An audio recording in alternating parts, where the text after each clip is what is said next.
Now may the words of my mouth and the meditation of our hearts be acceptable in thy sight, O God, our rock and our redeemer. Amen. Don't you just love a good plot twist? Isn't it wonderful when you're reading a book or you're watching a movie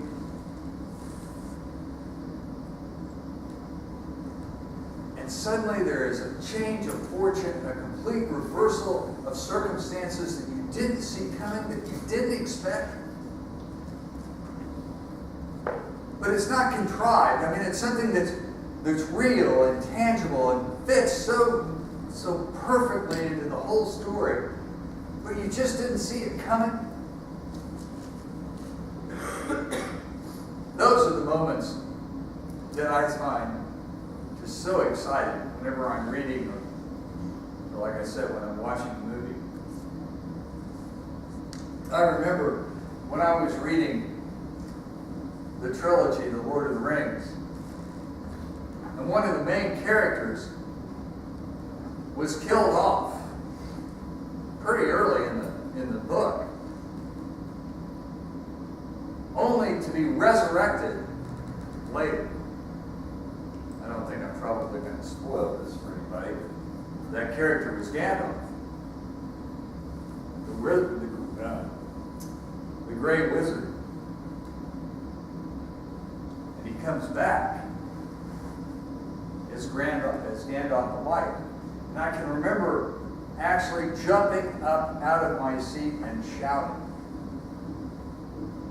because I really hadn't seen that one coming.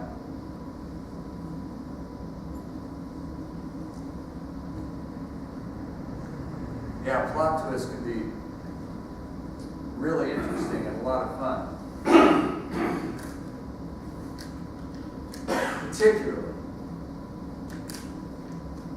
Particularly when it's a positive. When it's not just some monster jumping out of the closet.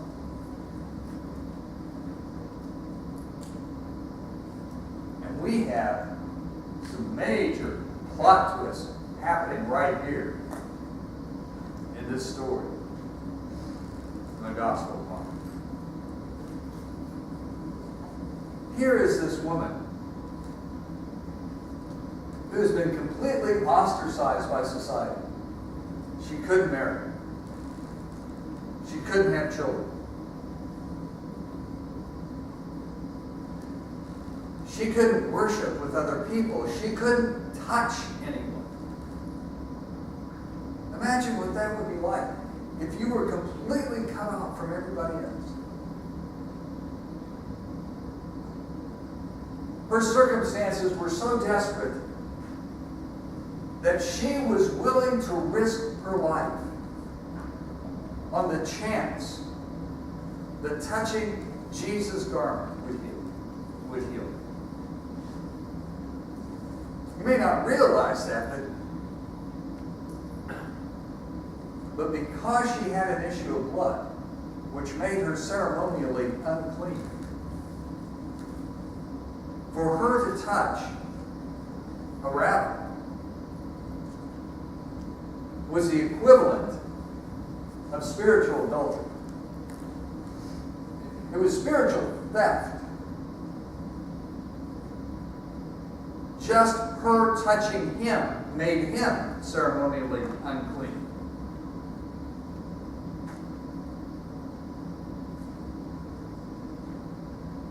At the very least, the discovery of that would have meant that she would have been even further ostracized by the community, and at the worst, she might have been stoned to death. So when she touches the hem of Jesus' garment, and he feels this power released from him, and he turns and asks, "Who touched me?"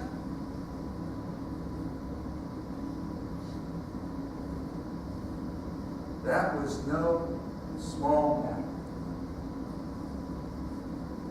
Nor was it a small matter for her to be willing to confess one who touched him.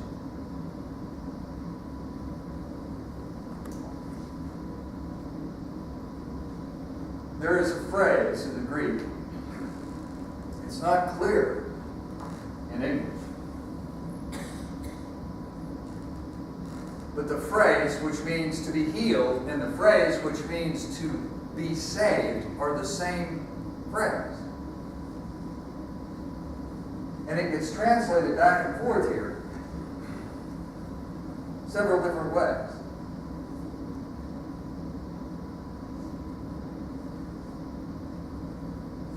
And so when it talks about her feeling that she has been healed, another way to translate it is that she has been saved.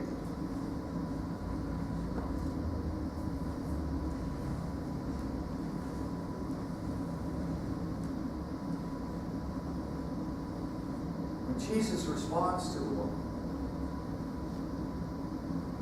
when she comes forward and admits that she was the one who touched him,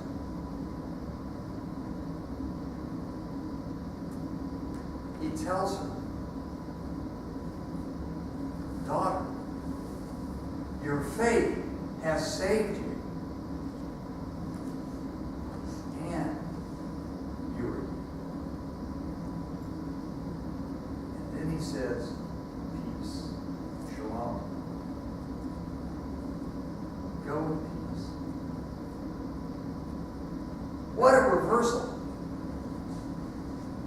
She goes from being the ultimate outcast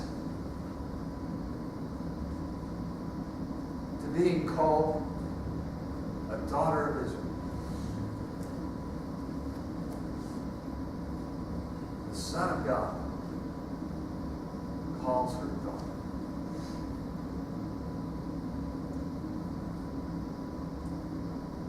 And all of this is taking place.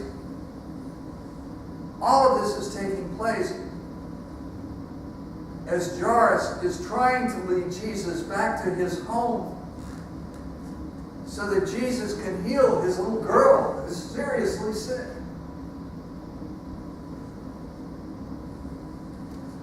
Can you imagine being Jairus? And you know the time is short, and you know the circumstances are desperate. Why? As one of the officials of the synagogue, you probably wouldn't be approaching Jesus, who, according to the people in the temple, is a little suspect. Unless you yourself were desperate. Unless you yourself saw this as being the last chance for your child. And in the midst of this critical set of circumstances, Jesus stops and has a conversation. He stops and turns around and says, "You touched me."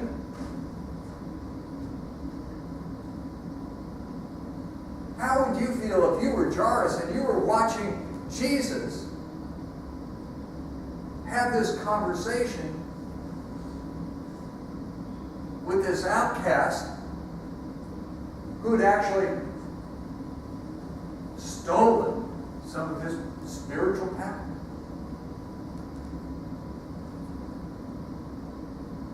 Yet what choice do you have? He's your last hope.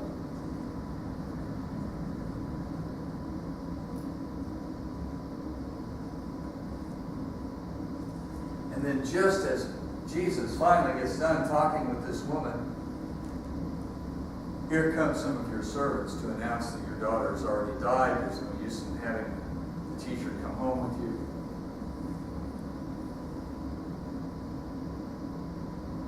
How your heart must have sunk. How impossible the circumstances must have seemed. Only for Jesus to tell you, have faith. Believe.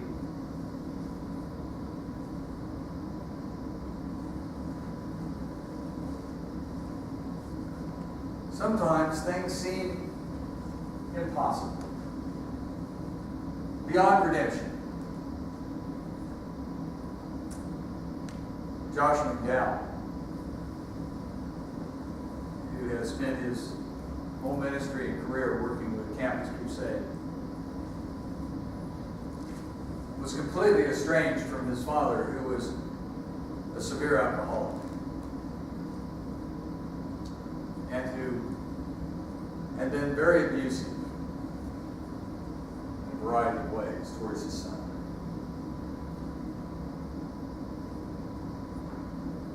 His dad developed cirrhosis of the liver and was terminal.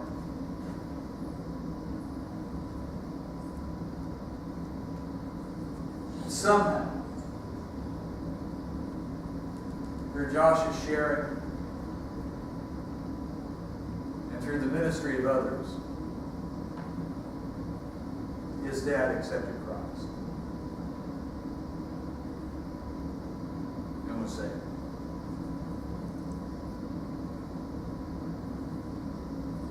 His body wasn't cured,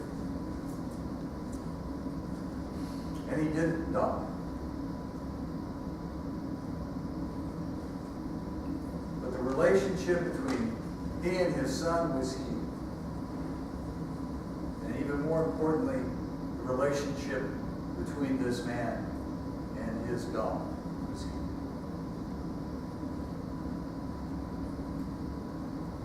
It was not an outcome that Josh could have expected or anybody else could have expected.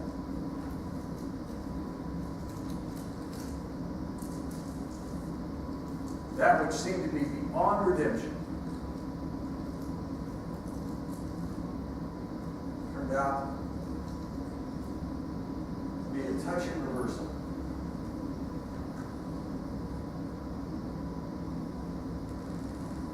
Where in the end, love was the victor.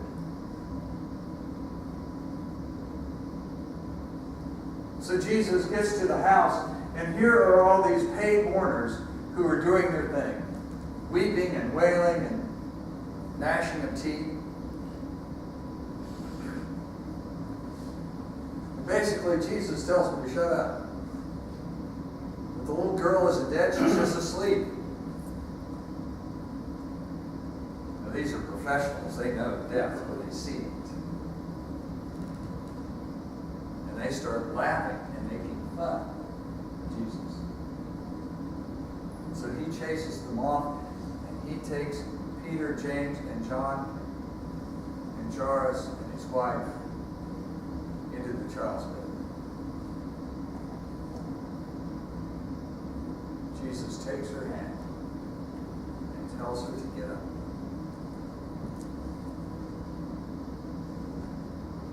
She does.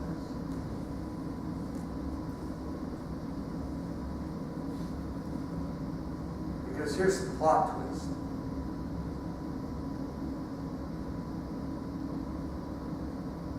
This is no ordinary small town rally.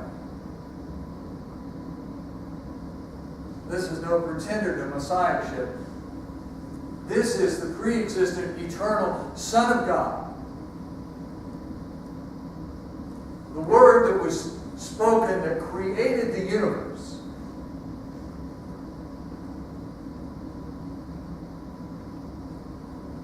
Who, in order to lift us out of our poverty, out of our spiritual poverty, emptied himself to become one with his creation.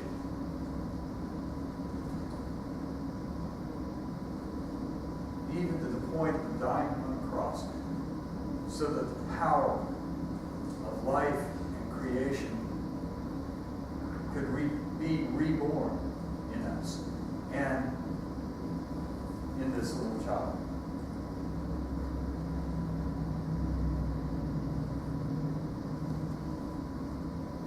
Who could have ever imagined?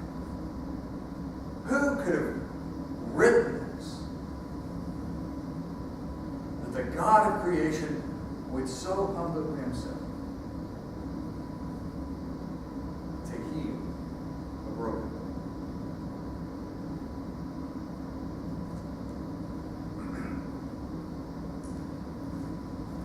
I'm an old poli-sci major. And whatever you think about the Affordable Care Act or any of the politics surrounding all of that, when the Supreme Court decision came down this last week, I got really excited. I got really excited because this was a plot twist that I hadn't seen coming. I've talked to a few people, including my stepdaughter, who did. And I was just amazed. But what Chief Justice Roberts did is comparable in history to what Chief Justice John Marshall did in 1803 that gave the Supreme Court the authority to declare a law of Congress either constitutional or unconstitutional. You may think that's in the Constitution. It is not. The Constitution does not give the Supreme Court the authority to do that. John Marshall took that authority in one of the most eloquent decisions ever written and one of the sneakiest political steps that was ever taken. And this was kind of comparable to that. Marshall didn't like the president, Jefferson, and Jefferson didn't like Marshall. Marshall gave Jefferson a minor victory, but through his decision, took power for himself in the Supreme Court. In the same way, Roberts gave Obama a victory of sorts, but forever limited the power of the Commerce Clause and its power for Congress to use that clause to be able to make decisions that affect the whole country. Well, God did something like that. God gave Satan what Satan thought was a great victory.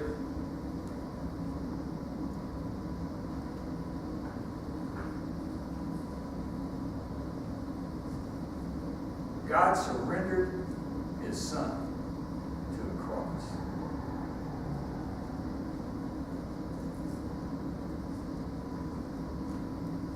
What Satan didn't realize was that in that sacrifice,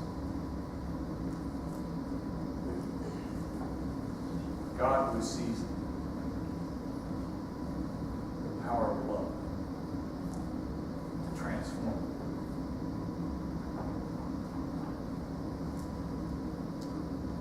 Whatever comes of the Affordable Care Act, as a nation and as a people, we have a moral obligation to ensure that those who are sick are taken care of, and when possible, healed. No one, regardless of where they come from, or what they believe, or the color of their skin, or their gender, none of that should matter. What should matter is not how much money a person has, but how in need they are of healing. And until we as a country are willing to provide the care that people need, we have no right, none whatsoever, to consider or to call ourselves a Christian society. As long as any parent has to put a mason jar at a convenience store to beg for dollars and quarters and nickels in order to get the treatment that their child needs, we remain morally bankrupt.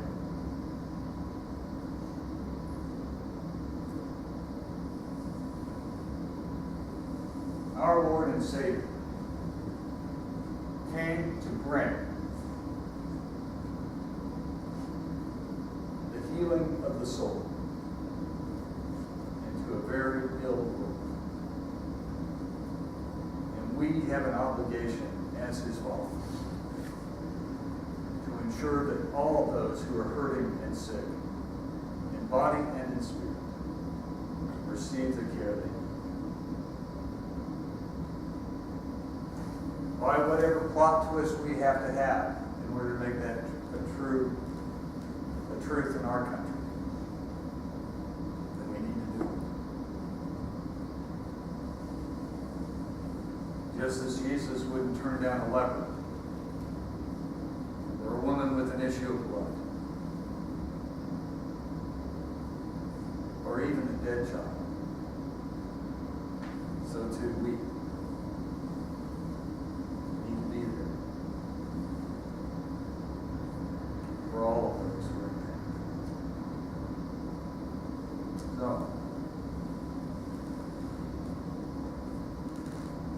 the next time that things seem impossible, beyond hope, the next time that you think that, well, you know, that person, they're beyond the reach of anybody's help.